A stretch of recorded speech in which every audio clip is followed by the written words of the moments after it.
Hi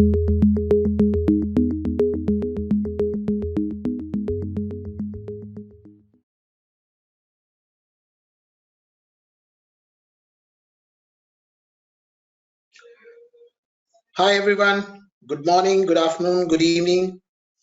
I'm Vinayak here and I welcome you all for this webinar. Today our team is going to take you through overview of HCL Domino VTEL security features. This webinar is hosted by HCL Software Digital Solutions Organization. Next slide. Okay, let me introduce the team.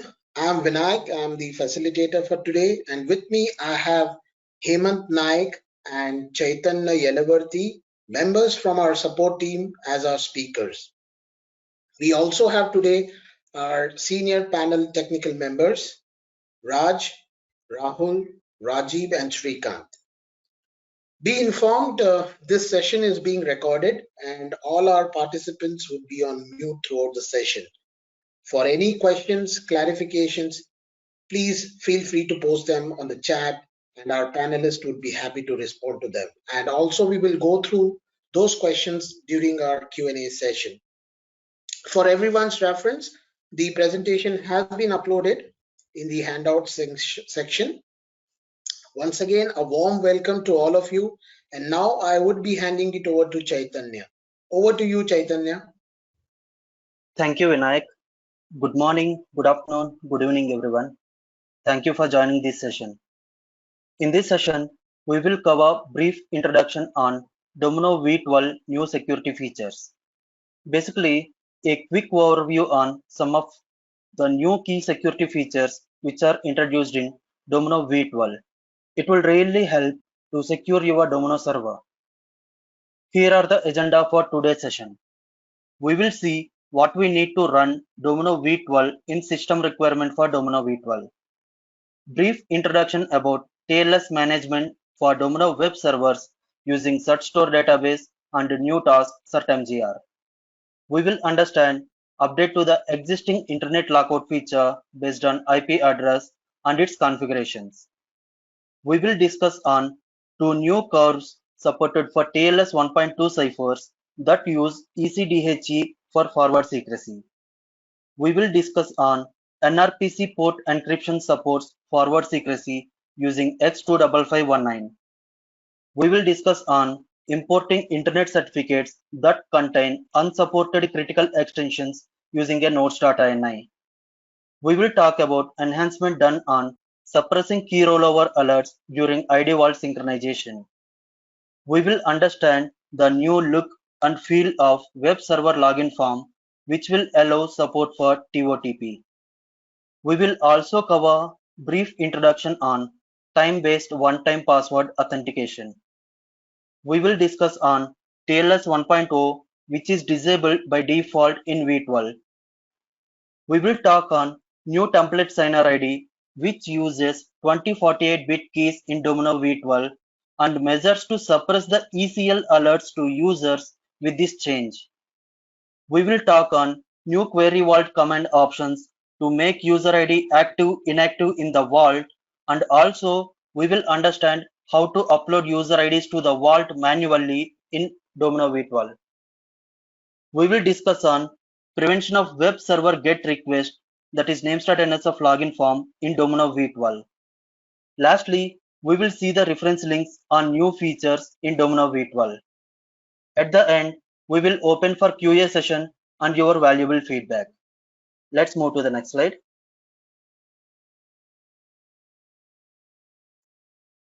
We are introducing some of key security features and enhancements with Domino V12. Our customers have been waiting for automating certificate management using Let's Encrypt Certificate Authority within Domino. Internet lockout feature based on IP address and validate proxy IP addresses on X forwarded for header to confirm if requests are coming through trusted proxy server or not. Domino V12 to new curves X25519, X448 supported for TLS 1.2. As per security standard of TLS 1.3, support of these curves are mandatory for key exchange protocols in TLS 1.3. And forward secrecy using X25519 curve for NRPC port encryption is enabled on Domino V12. Let's move to the next slide. Here are the supported operating systems to deploy Domino V12 servers. Also, the Docker compatible Red Hat Universal Base Image provided with Domino 12 is supported running in RHEL or CentOS 7.5 UBI or the RHEL 8.0 UBI on Linux versions supporting Docker. You can refer the given reference link for detailed system requirements to deploy Domino V12 servers. Moving to the next slide.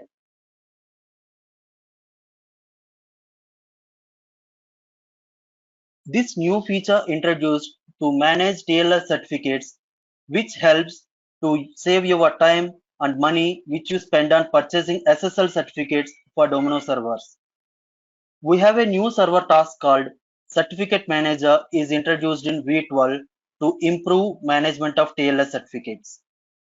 This Certificate Manager task works with certstore.nsf database to automate configure TLS certificates in your Domino environment using Let's Encrypt Certificate Authority, which is an open source free certificate authority to generate valid TLS certificates for your Domino servers.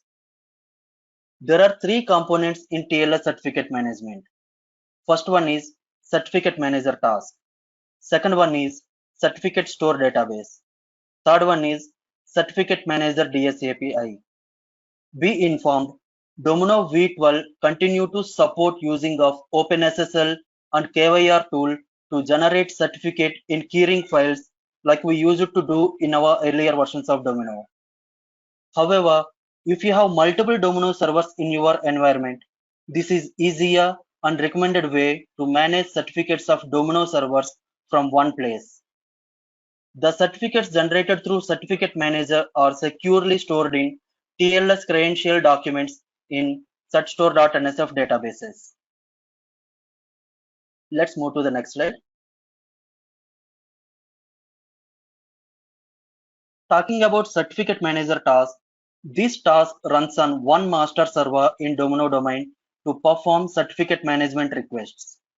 You need to add task name certmgr on server task parameter on Domino nodes.ini as shown on the slide. After adding task name and parameter, start Domino server to load the task when server starts. When the Certificate Manager task starts for the first time on master server, it automatically creates a database called certstore.nsf. Certificate Manager task can be run on Domino V12 Windows 64-bit and Linux 64-bit platforms, including containerization platforms such as Docker. On AIX and OS 400, you can create replica copy of certstore database and replicate manually or using connection documents. When certmgr task is started on additional servers in Domino domain for the first time, replica copy of certstore database is created from the master server. On additional Domino servers, certmgr task performs replication of certstore database every 2 minutes. Let's move to the next slide. Now let's look at the certstore database. On right side, you can see the user interface of certstore database.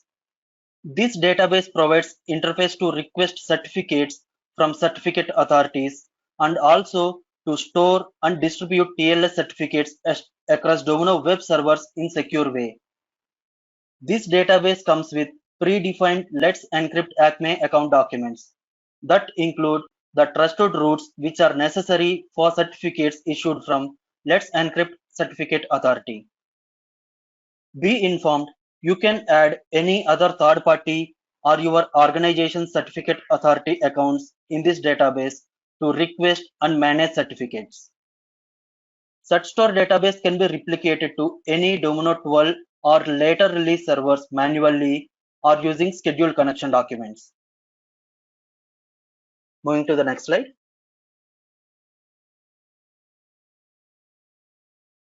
Internet lockout based on IP address. This is one of the most requested enhancement features from our customers to force lockout based on IP address to protect Domino web servers from attacks. Until Domino v11.01, Domino has the capability to lock users who are within Domino directory only. This new feature helps to lock users who are not in Domino directory also. Basically, IP-based lockout feature is subjected to DOS attack. After enabling IP-based lockout, client IP will be locked out after specified number of failed authentications. For SSO-enabled servers, the Domino server on which Internet Password Lockout feature is enabled must also be the server that issues the single sign-on key. Let's move to the next slide.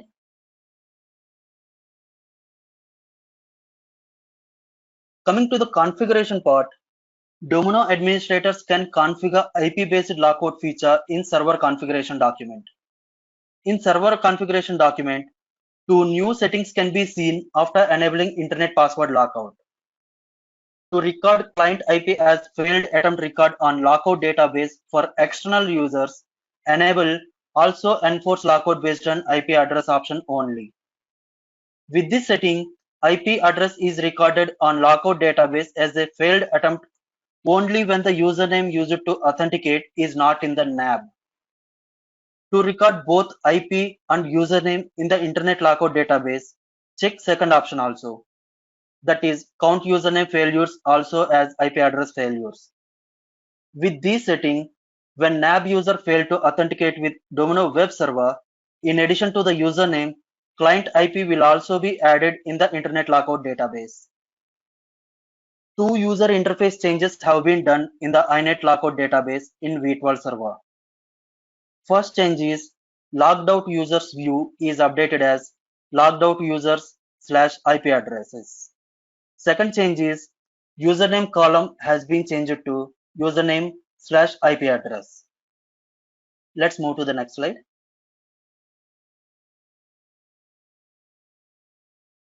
When also enforce lockout based on IP address is enabled, login failure entries in the INET Lockout database can be seen on the slide. In first screenshot, you can see when NAB user failed to authenticate with the server, only the username is recorded and count is added in the lockout database. On second screenshot, you can see when external user failed to authenticate with the server, only the client IP is recorded and count is added. Moving to the next slide.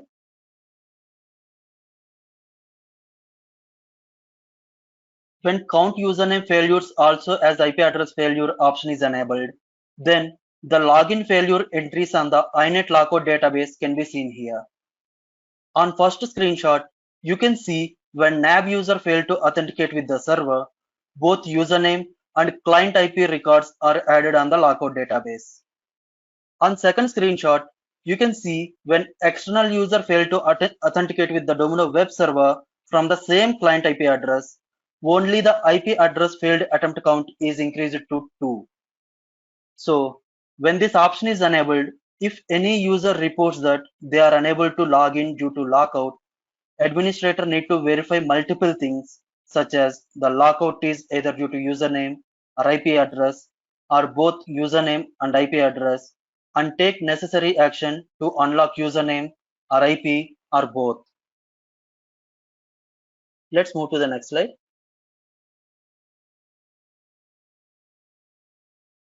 When also enforce lockout based on IP address is enabled on Domino environment, you can also validate the legitimacy of IPs in X forwarded for header with trusted proxy IPs list in your environment. To enable this validation, put check on enable trusted proxy setting in the Domino server document.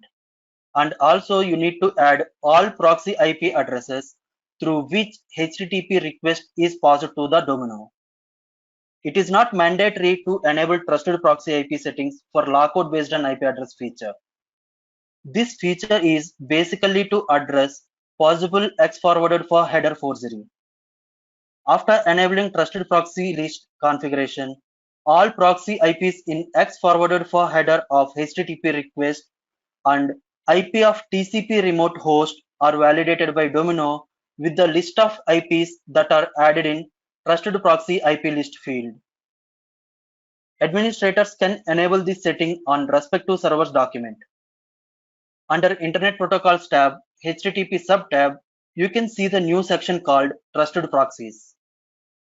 Administrators need to check Enable Trusted Proxies checkbox and then add IP addresses for incoming TCP connection, which means the IP of proxy server that is communicating with Domino web server and all other proxy server IPs that are in between client machine and Domino server. Let's move to the next slide.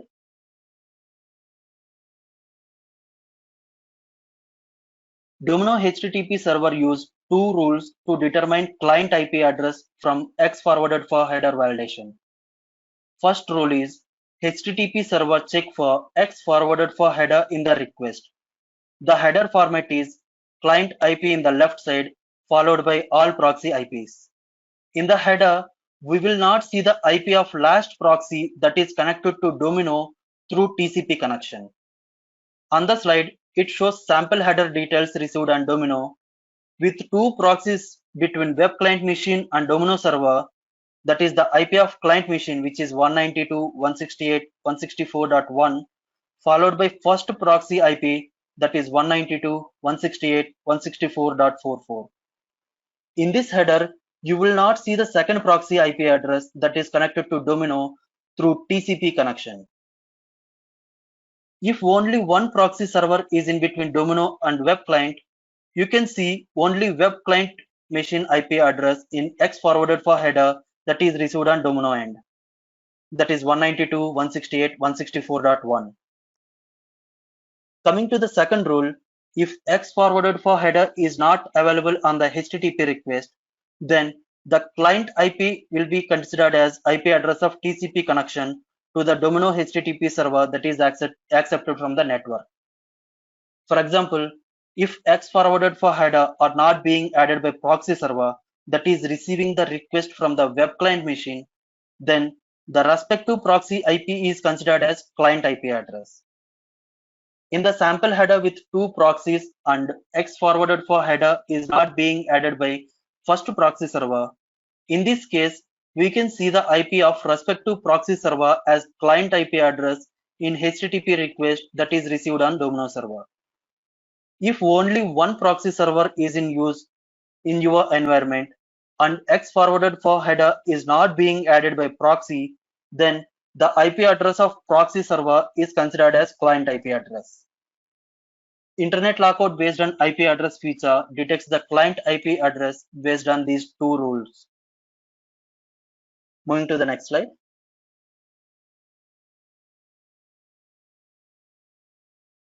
Important aspect of this feature is when enabling trusted proxy IP list, administrators must include each proxy server IP address in the trusted proxy IP list. If any of the proxy IP is not added in the trusted proxy list, then the HTTP request is rejected by Domino HTTP server and users can see HTTP 400 error in the web client. Be informed that there is a limitation using of lockout based on IP. The lockout feature is shared with other protocols also, such as IMAP, SMTP, POP3, LDAP, DIIOP. When the request by these protocols has to be passed through proxies, Domino recognizes the TCP connection IP address that is transferring request to Domino as a client IP address. So authentication failure request through non-HTTP protocols may lead to lockout of respective proxy IPs. Due to this reason, the internet lockout based on IP feature should not be used with any non-HTTP protocol running behind proxies. Let's move to the next slide.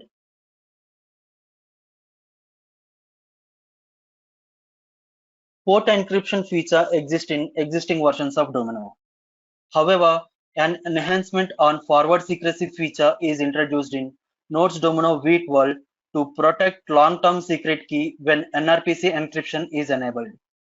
The long-term secret key is used to decrypt the data that is being transferred through NRPC. Prior to v12, forward secrecy for port encryption can be enabled using 2048-bit ephemeral Diffie-Hellman.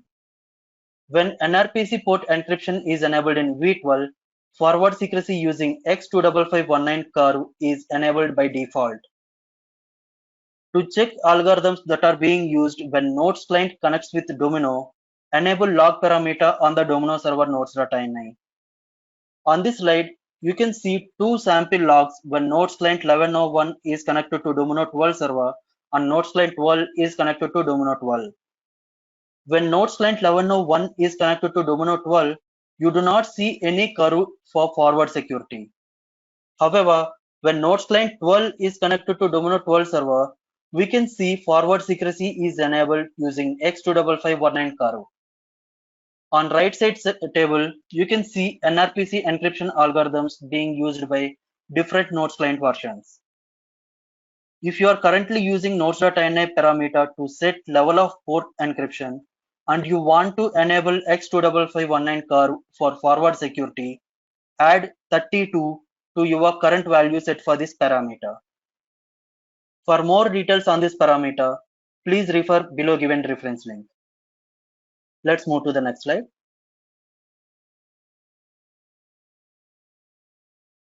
Moving to the next improvement in V12 for TLS 1.2, we have new curves X25519 and X448 are supported for TLS 1.2 ciphers that uses ECDHE for forward security. Also, these are mandatory curves in TLS 1.3 for key exchange protocols. These two curves are one of the fastest and reliable curves to avoid many potential implementation pitfalls. When you enable SSL debug on Domino, after successful TLS handshake, we can see the cipher and curve information that is being used. Also, the elliptic curve used for forward secrecy is negotiated dynamically as a part of TLS handshake. In next slide, we can see some more detail.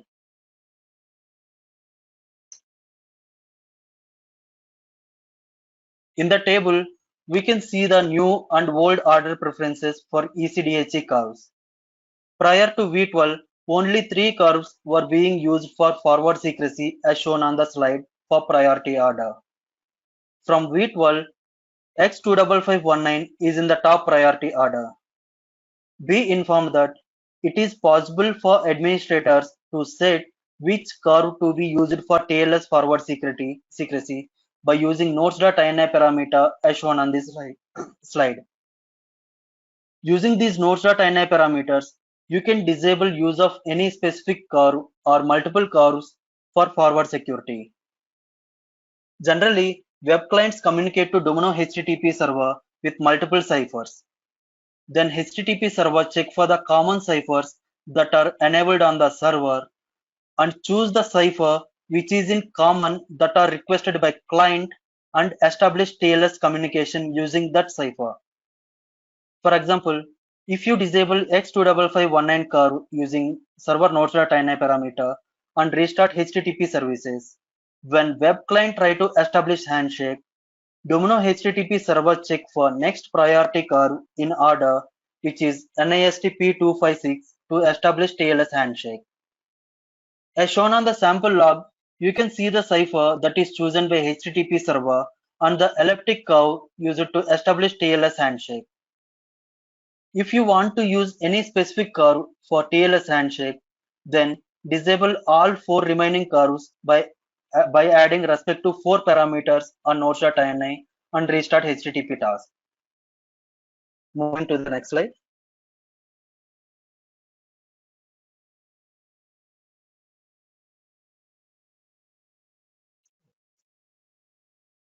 Looking at the next enhancement request addressed in V12 is suppressing of key rollover alerts during ID vault synchronization.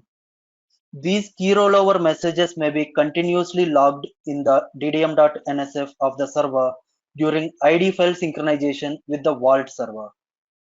As such messages are being logged continuously on the server, administrators may assume that there is some issue with the vault synchronization. But these are just informational messages. Key rollover message such as unable to read rollover values from the vault is shown when node's ID is synchronized with ID vault. During synchronization with the vault, Domino checks if respective user is in middle of key rollover and look for few items in the user entry in the vault database such as active key width, active key created, public key hash, etc. When user is not in middle of key rollover, if these items cannot be found in the user's vault entry, and then Domino reports the alert message. Now, such alert messages can be suppressed from V12 by adding nodes.ini parameter on the vault server.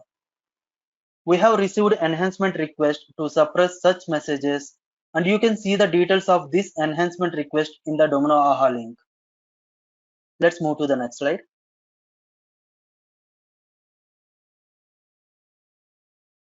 We will discuss our next security improvement in V12 to provide ability to import internet certificates that contain unsupported critical extensions.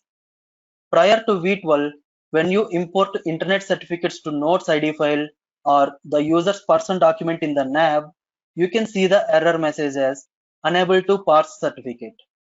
This inability is reported to HCL Software Domino team, and from V12, Nodes Domino provides ability to import internet certificates which are marked as critical.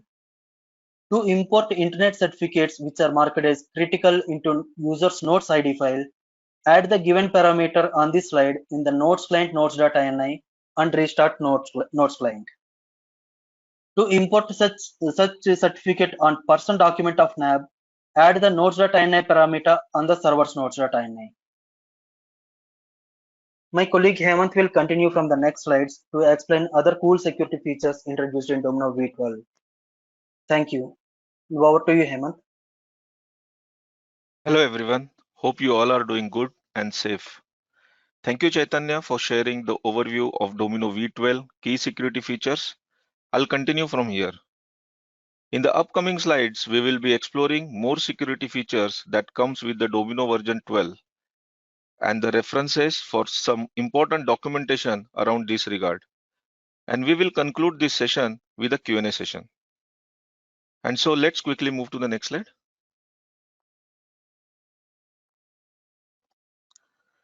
With Domino version 12, we have introduced a new login form in domcfg.nsf.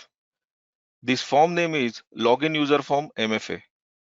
This login form provides a modern look for the web users. You can refer the sample screenshot of how the form looks on this slide.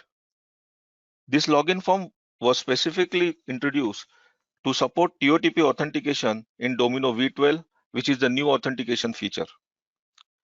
However, even if you are not using this particular authentication, you can still continue using this form to give a new look and feel to the login interface. We will learn more about TOTP in the upcoming slides. Moving to the next slide.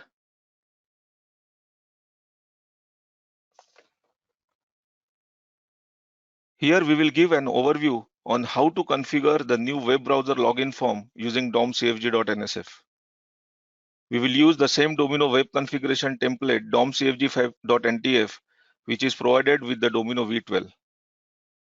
If you are upgrading Domino server to V12, then you have to replace the domcfg database with the V12 template. With a new server setup, you can create a new database from the domcfg5 template. After the database is created, open the database, switch to the View, Sign in Form Mapping, click on Add Mapping. Under Site Information, you can either select all websites or a specific website option based on your requirement. Under Form Mapping, the target database name you can set as domcfg.nsf and the target form to be set as Login User Form MFA, which is the name of the new login form. Make sure that the default entry in the ACL of domcfg.nsf has reader access with the read public document enabled. Please make sure of one thing, that after upgrading domcfg database with a new template, you have to restart HTTP task. And if you are creating a new domcfg database, then you have to restart Domino server. Let's move to the next slide.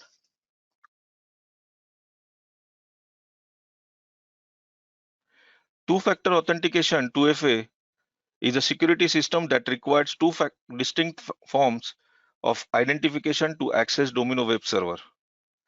This was top ask from many of our worldwide customers. We are happy to introduce this feature in V12 for our customers. TOTP authentication provides an extra layer of security when user authenticate to a Domino web server.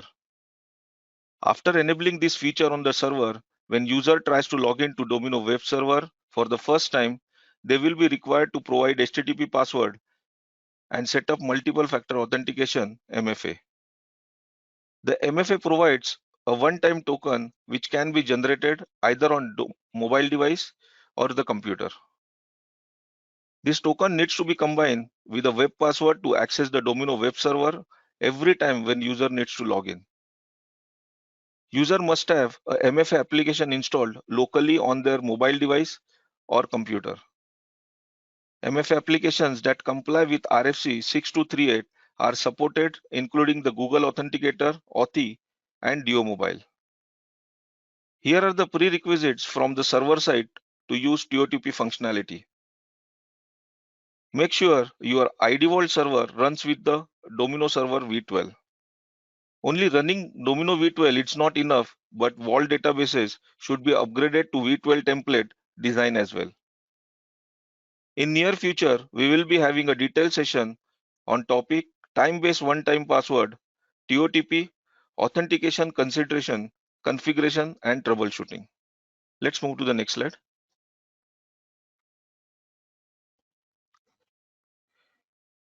We all know that the HCL started support for Domino on Docker platform to run as a container.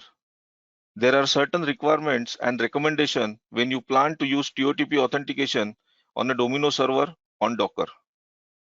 You must create or replicate ID Vault using the ID Vault Manage tool on Domino Docker server. All TOTP specific configuration for the user are saved in the ID Vault document.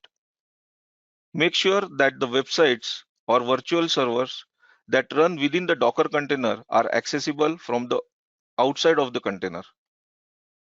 We recommend running the Domino HTTP server with the default internet site TLS enabled and SNI enabled to connect to a website or a hostname. More information about SNI server name indication is provided in the reference link on this slide. Let's move to the next slide.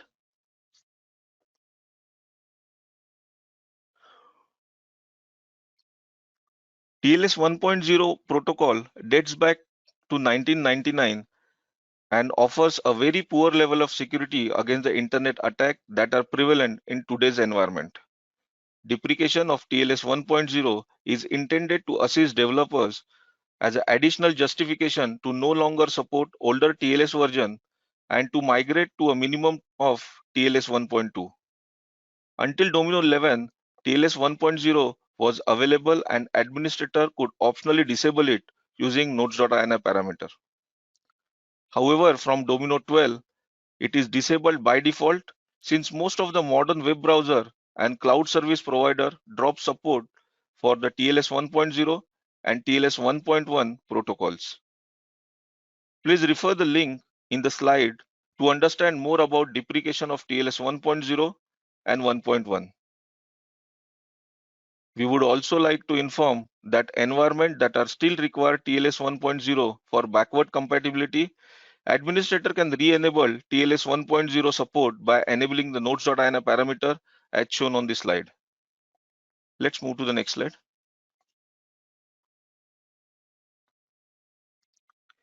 In Domino V12, we have introduced a new template signing ID, Domino Template Development/Domino. This was done to provide a stronger encryption using 2048-bit keys. Here the templates that are new or modified in Notes and Domino 12 are signed with the new ID. The list of templates shown in the slide have been signed with the new signer ID. Let's move to the next slide.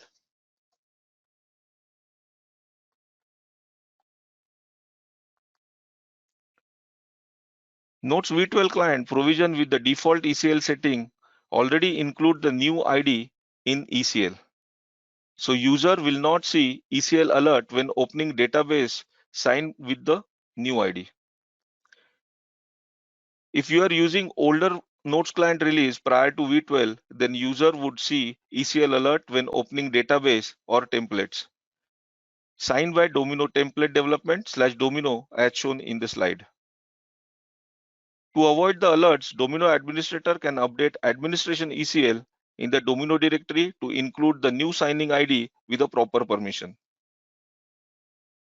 If the allow user to modify setting is not enabled in the administration ECL, to prevent alerts for Notes 12 clients, edit and save the administration ECL. Let's move to the next slide.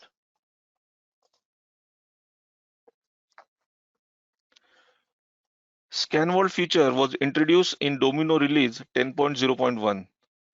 Administrator can use Query Vault console command to update person document with the last successful ID synchronization time. Also, QVault can be used to archive Vault document, manually restart ID synchronization, and to manage archive user Vault documents. Now enhancements have been made in Domino V12. We introduce additional QVault option to inactivate and reactivate users ID Vault document. To use QVault command, we need to add server nodes.ini parameter. The parameter is given on the slide. For inactivate command, the syntax is load qvault -x, vault name -u, username -i. Here, -x option to define ID vault name, -u username, -i inactivate the user ID. You can replace -i with -v to reactivate the user ID. The command syntax is load qvault -x, vault name -u, username -v. Let's move to the next slide.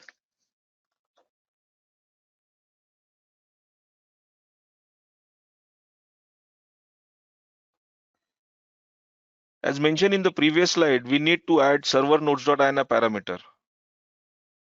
If this parameter is not added, the qvault command does not work and you will find an error message in the console log or on the Domino console as shown on the slide.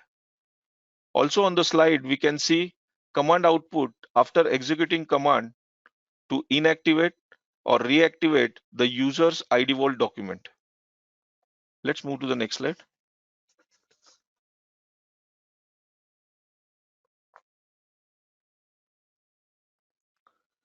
We introduce a very important feature in V12 in terms of uploading the ID file to the Vault database. With this new agent-based feature, Vault administrator and users themselves can upload ID file to the ID Vault manually using the Domino directory action menu. Vault administrators can upload ID file or multiple user ID files using CSV file. A user can upload his own ID file to the ID Vault from their Notes client. In this slide, we will understand how Vault administrator can upload the ID file for a single user.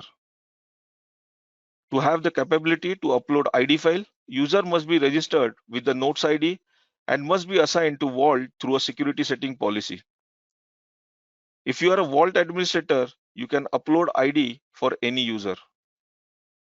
Vault administrators need to select the respective user's person document and click on Upload ID files to ID Vault under Action menu in the People view of the Domino directory. Here we need to use single file option to upload a single user ID file. You can see username is already being displayed in the username field.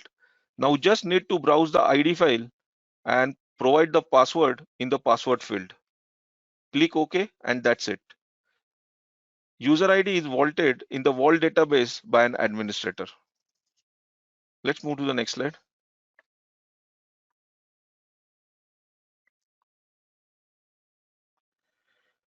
In this slide, we will see how Vault administrator can upload user ID files to Vault by referencing a CSV file. The method of using CSV file to upload ID file to Vault can be performed either for a single user or multiple user in a go. When you use the CSV file, it must have two comma separated columns. In the first column, provide the complete path to each ID file.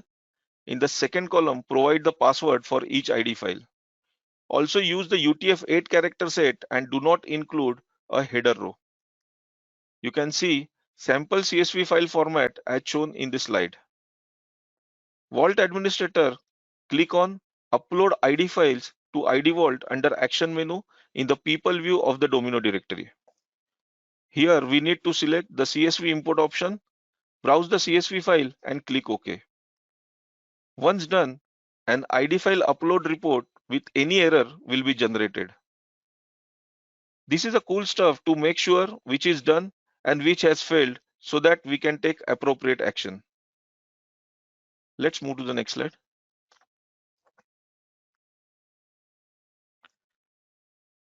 In this slide, we will see how end user can upload their own ID file to an ID Vault. As per the prerequisites, user must be registered with a Notes ID and sign to a ID Vault through a security setting policy. User must have at least reader access on the Domino directory. End user needs to open the Domino directory in a Notes client and then switch to Action menu and click on Upload ID files to ID Vault. This action automatically pick up the ID file information using the which user is currently logged in to Notes client. End user will be prompted for a password which he needs to enter. Once ID is uploaded successfully to the ID Vault, user will see confirmation message.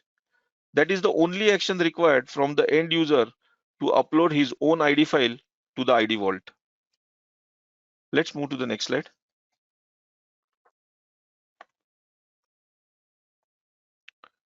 With Domino V12, administrator can configure same site cookie attribute. This is to enable the Domino web server to assert that browser can only send cookies that originate from the Domino server website. Use of the same site cookie attribute reduce the risk of cross-site request forgery CSRF for Domino web server.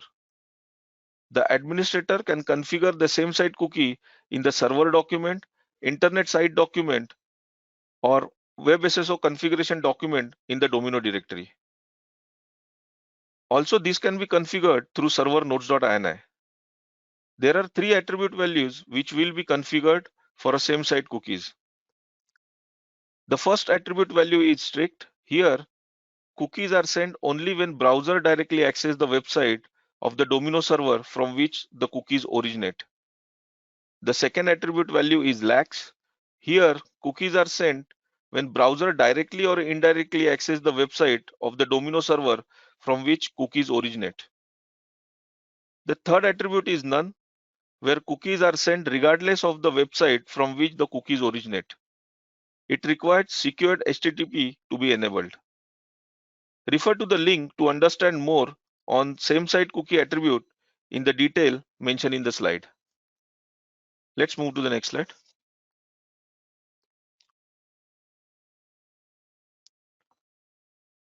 In this slide, we will learn how to configure same site cookie attribute using Domino directory. For server document setting available under Internet Protocol, go to Domino Web Engine tab, HTTP sessions. Here we can see same site cookie attribute option. For internet site document setting available under Domino Web Engine tab, HTTP sessions, here we can see same site cookie attribute option. For WebSSO configuration document setting available under Basic tab, token configuration section. Here we can see same site cookie attribute option. Let's move to the next slide.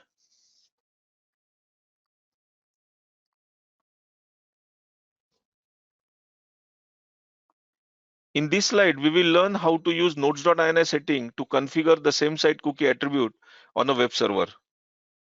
Please note, administrator must set same site cookie attribute field as use browser default or INI setting in web server document to use nodes.ini parameter. If the session authentication is configured as a single server, add nodes.ini parameter as given in the slide with the desired value.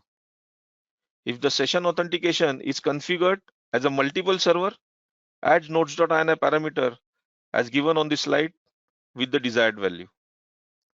Values for the nodes.ini to configure same site cookie attribute as shown in the table. Let's move to the next slide.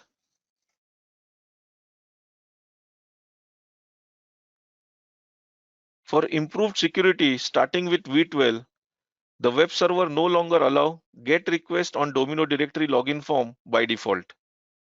The recommended way is to force server to generate the login page.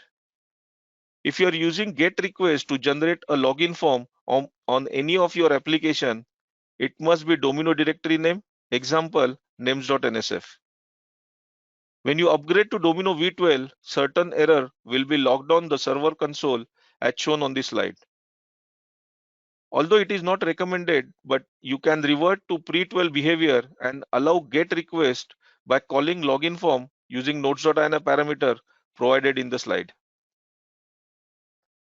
Let's move to the next slide.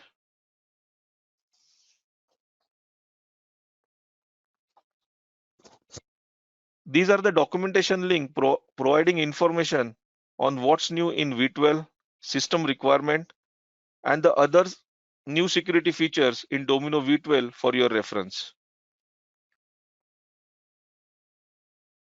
Move to the next slide.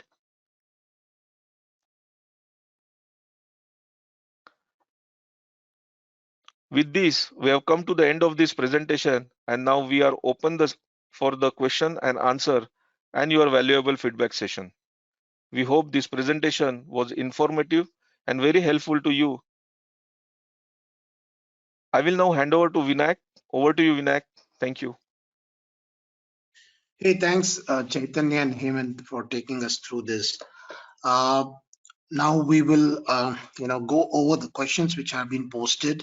So I'd request our panelist, Raj or Rajiv, to, go over those questions and respond to them. Meanwhile, a request to all the participants, you would be seeing a pop-up on your screens where we would be, putting up the poll questions. So I would request to respond to them. Thanks. There are a couple of questions. They were all answered, but I'm going to read them out anyway for the benefit of everyone that's on the call. Question number one was, can a Domino server running on AS400 use the Let's Encrypt feature? The answer is two of the three components that make up this Let's Encrypt feature does not really run on OS400 yet. Two of them being the Cert Manager task and the DSAPI filter. Those two are currently supported only on Windows and a Linux machine. But then, having said that, the third component can run, the third component is a search store database that can be hosted on a OS400 machine, as long as that can connect to a server that runs the Cert Manager and the DSAPI filter. That may change in the future, but as of now, AS400 is not really supported for those two tasks. And the second one was, can we customize the TOTP login form in the DOM-config database? The answer is yes, you can configure, you can customize it. TOTP login form also comes from another file. It's not, there's a TOTP login form coming from another source, which is a part of the jar file. It's not really customizable, but the form in the DOM CFG can be customized. Another question was around what version of nodes are supported with these features of Domino 12. The answer is really depends. Not all the features can be used with older versions of nodes, as you can imagine. We'll make sure we'll put out a knowledge base article that covers that in a short while.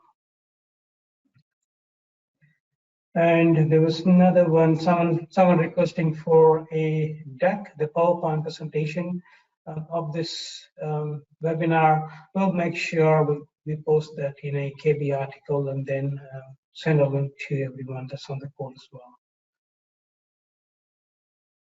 Or there's another question, are there any plans to allow trustless device type feature to prevent TOTP requests for X amount of days? We don't really have this yet. We would request you to submit a request via our website so that it generates enough votes so that our development can look at it and implement it in the future. If there is, we would also have a look at the existing request to see if one that matches this particular feature, and then we will see if we can upload them based on this particular question. There's another question. I noticed the prereq for iSeries, it mentions version 7.3 running on a Power 8.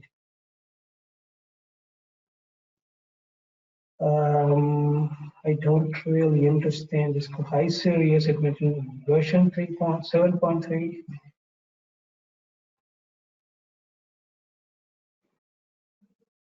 If we can't really answer this right now, we'll be sure to get an answer from the right folks and then update it in the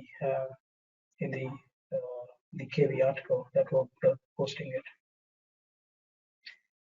Yes, Raj, definitely. We will, if those any of the questions are not answered, we'll make sure that, as you said, that when we'll be publishing a knowledge article soon, which will have this presentation, the recording, and the Q&A transcript, we'll make sure to have those responses updated there.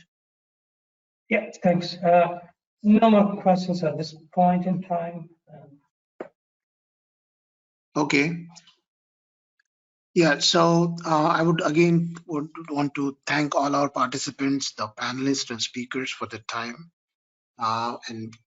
If there are no more questions, we'll see you soon for our next upcoming webinars. Thank you. Thank you, team.